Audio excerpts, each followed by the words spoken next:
Welcome to the Logic and Life Coaching Podcast. My name is Chuck Solanas, and I'm joined by our very special guest, Dr. Jacob Kashiwagi. We're very excited to have this podcast for once in person. Wow, it's like a special episode. It is. Everyone wants happiness and success, and we know how to get you there. Come listen to the Leadership Society of Arizona as we teach a proven logic to help you simplify life, overcome challenges, and predict the future. You're listening to the Logic and Life Coaching Podcast. Special edition.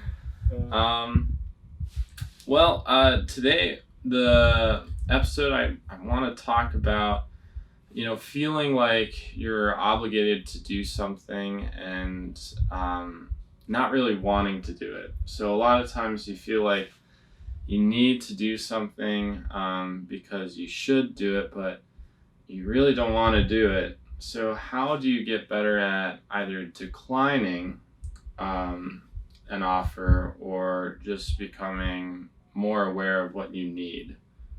This is a very good question, Chuck. And like always, I have a very good answer for it. If you want to get better at not doing something that you really don't want to do, but you're accepting because you feel obligated for it, is you have to begin to learn how not to feel obligated to do things that you don't want to do. Okay, that's kind of a joke, but it really isn't a joke. Because you're doing it because you feel obligated to. But if you really don't want to do it and you really feel like you need to learn not to do it, then there's a part of you that really feels like you shouldn't be doing it, that you shouldn't be obligated to do it. So you got to figure out, well, why in the first place do you feel obligated to do it?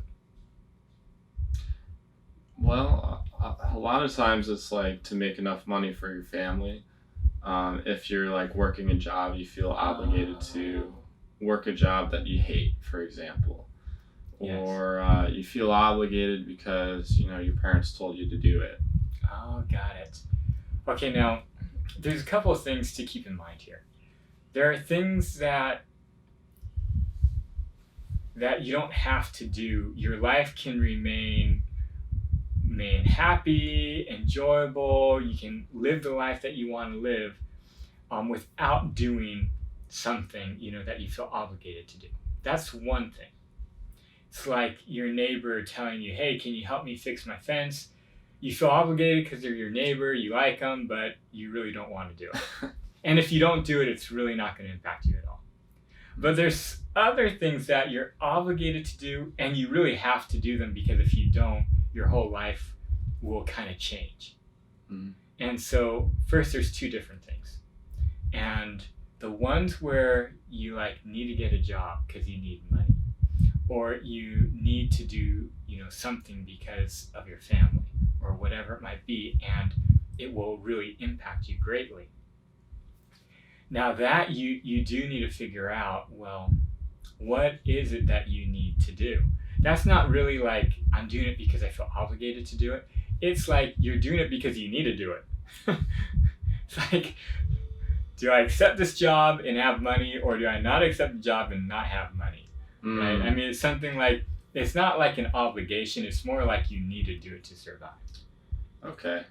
Well, you're assuming that I don't have any savings, or I don't have any ability to, or wiggle room in between the jobs or doing something else with my time. Yes. And so that situation is a different type of situation, because it's more of just being able to figure out, well, what is your option? Yeah. Do I have enough savings that I can survive without taking the job? And so, that could be, if that's what you're feeling obligated to do and you want to get better at being able to say no to that, the way you overcome that is being able to really analyze the situation on what can you do. Okay. Okay. Yeah, so it's really evaluating what you have versus what you would do otherwise. And then... And the better you get at evaluating, the less obligated you're going to feel to do something you don't really want to do. Well, I feel like you haven't felt obligated to do a whole lot. I have been blessed in life that I haven't felt obligated to do a lot. But there was a time where I did. Going through my PhD program and in my master's program, I felt obligated to work with different professors or to write different papers that I didn't necessarily want to do, but I felt if I did it, it would give me good opportunity in the future. Yeah. A lot of those ended up being a waste of time. I didn't analyze the situation well enough to know I was wasting my time with some of it. Yeah. But sometimes to get better at knowing what you should do and what you truly are obligated to do, it takes practice. Yeah. And so if you're someone out there and you keep obligating yourself and accepting to do certain things that end up that you shouldn't have done, or you feel like you didn't get a lot of value off of it, well, you're already a step ahead of the game. Because once you go and do it, you learn from that. Even if you don't feel like you did, and you're going to get better at making those decisions in the future. Okay. So does this feeling of obligation towards something mean that you're probably doing something wrong? Like it's like not your natural flow of life. You're feeling like you're being forced to do something, and when you feel like you're being forced, it's not really what you should be doing. It's not necessarily that you're not doing the right thing. It's that you're not looking at it the right way. It could be. So there's two situations. You could be doing something that is good for you to do, but because you don't understand the situation, you resent it and you hate it and you don't like it. But it's something that actually is going to lead you to something good and that you enjoy. And there's a point where you don't like the activity you're doing and it's leading you away from what's going to make you happy. So you shouldn't even be doing it. Right. In either case, the issue is not the action. It's not the doing it that's the issue. It's your understanding of why you're doing it. That's the issue. Okay. Which leads me back to the first thing, is if you don't want to feel obligated to do things you don't want to do, you got to learn to not feel obligated to do them. So this comes down to really, why do you feel obligated, right? Is it because you're trying to survive? Is it because you're fearful of the future? Is it because you don't want to lose a relationship, which is fear of the future, but is it because you have a special relationship with the person asking you? And in this case, once you find what it is, then you can help yourself unravel it. So for example, if you're saying, hey, yes, I'm willing to help you out because you have a special relationship with the person, then you can start asking, well, why, if I have such a special relationship, do I fear saying no to this person? Why is our relationship based upon me always saying yes to this person? And this could lead to maybe then having a conversation with the person, and the person saying, I didn't even know that you didn't like doing this stuff. I won't ask you to do it anymore. Or don't worry if you say no, it's okay. And it can lead you down a path to fix it. Right. You could find out that every single friend you have this weird type of relationship where you always have to say yes.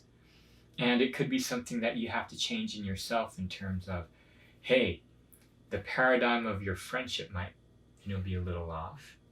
And that might, you might then start correcting that. That makes sense? Yeah. Well, I can relate to, with my wife, originally in the relationship, she early off liked doing the dishes. And I ended up deciding, I'm going to do the dishes. And she's like, that is one thing that she does not like to do. She does not like doing dishes, and she likes cooking, but she doesn't like doing the dishes. And I'm okay with doing the dishes, but oftentimes I wouldn't do them soon enough. And so she finally got to the point where she said, all right, Chuck, if there's one thing that could really make it so my life is more enjoyable, where I really find happiness, is if I don't have to do the dishes anymore. If I never picked up a dish in my life, a dirty dish, and had to clean it anymore, Yes. I would live a happy life. And I said, okay, well, I can do the dishes. That's fine. I mean, you are more than willing to cook, and I have no talent in cooking. Yes. So it's a good win-win for us, I think, Yes. where she doesn't feel obligated to do the dishes, and I maybe do them a little more speedily than I had in the past. And it's a good point. A lot of times those people who feel obligated and accept doing things they don't want to do, oftentimes it's because it's hard for people to be honest with other people. And so when you can't be completely honest with people, then you're doing things because of what you think is an obligation. In reality, you don't even have to do it at all. If you were just really transparent with what you thought, what you liked, what you didn't like, then people would pick up the things you don't like usually. I mean, especially if you're around family or good people, I mean, usually they want to help you out. It's just you can't get something if you don't ask for it. And so if you're always saying yes, yes, yes, and no one knows what you really need, and you don't ask for what you need, then you never get it sometimes. And so that is hard. Yeah. That's why a lot of people probably have this issue, because it's hard to be honest with people and say, I don't want to do this. Yeah. No, communication is like a huge problem with a lot of people. Yes. They don't know how to say what they really need, or what would make their life more enjoyable, or they can't identify it in themselves. It is true. So we end up saying a lot and really not saying the right thing. When a simple no, I don't want to do this, would say a lot. Yeah. Oftentimes kids are a lot better at that. It's true. Yeah. Yes, and it's sad nowadays because many students who are straightforward like that as children, sometimes they get, what do you call it, like pressured into not being so direct by their parents or by other people. So as they grow up, they learn to say things more politically correct, which is also harder to decipher and a lot more words and confusing. So as they grow up, then they become less less honest and transparent. Yeah, and probably less in touch with their feelings. Very much so. Yeah. Yes. Well, I appreciate the answer. So how do you stop feeling so obligated to things? Okay, so there's a couple of things. Lucky for everybody, many of these things you don't even have to try, and you're probably already doing them. So the first is experience, as we talked about. You just keep doing it. Putting yourself out there, accepting things you don't like to do. You accept too many things that you don't like to do, you're going to get frustrated, and eventually you're going to say no. And that's the first step to being able to say no. Just being fed up. Is to being fed up with doing it. And the other step to saying no is you got to say it at least one time. Yeah. You say it one time, it opens the door for another time and another time.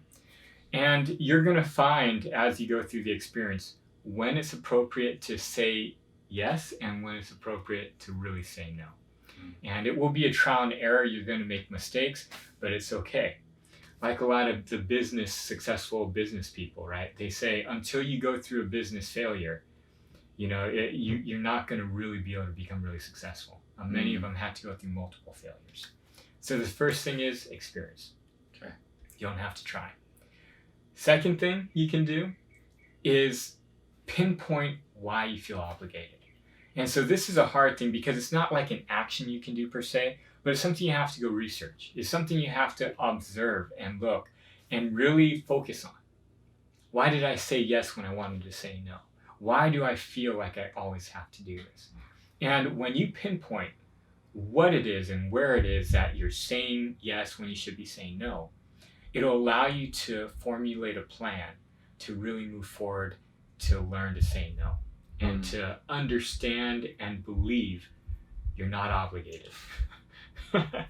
Now, the third is a real simple one too. Oftentimes you might not be able to see it. And this is where you have to get a mentor. A mentor and talking with a mentor will really help you to de-obligate yourself of things you don't have to do. But the last one is sometimes you do have to do something. And so this becomes decision making and the ability to make better decisions, which I always like to minimize my decision making. So it's about understanding and being able to look at the information. So when you have a decision you don't know what to do, and you've talked to a mentor and you're still a little confused, it's the ability to really look at the both sides and all of your options and develop that skill, which many people, they don't do that. Decisions are like, okay, I got this one, eeny, meeny, miny, mo. That's not going to really help you. But if you really sit down and try to outline the information on both sides or on multiple sides of different, options, you'll get better at it. Yeah. And in doing that and spending the time to really look at the information before you make the decision, that will also help you out too. Right. Well, what you were saying right there, eeny, meeny, miny, mo, is kind of like the trial and error type thing. You have to learn through failure. That is true. Yeah. That is true. Which will help you. Yeah. It just won't help you as much as really taking the time to sit down and look evaluate all the different things that may happen or may not happen. And that includes all the successful evaluation skills, like talking to other people around you, like opening up conversation where you have something in your mind and maybe it's not accurate. So talk to other people. Maybe talk to the other person involved. Right. Okay. Well, that's great. Thank you. Thank you, listeners, for listening and viewers for watching. Have a great rest of your day. Thank you for listening to the Logic and Life Coaching Podcast. It would be great if you could take a moment to write us a review. For any questions, comments, or topics that you would like to have addressed on the show, email the team at leadaz.org. To learn more about the Leadership Society of Arizona, visit us at leadaz.org.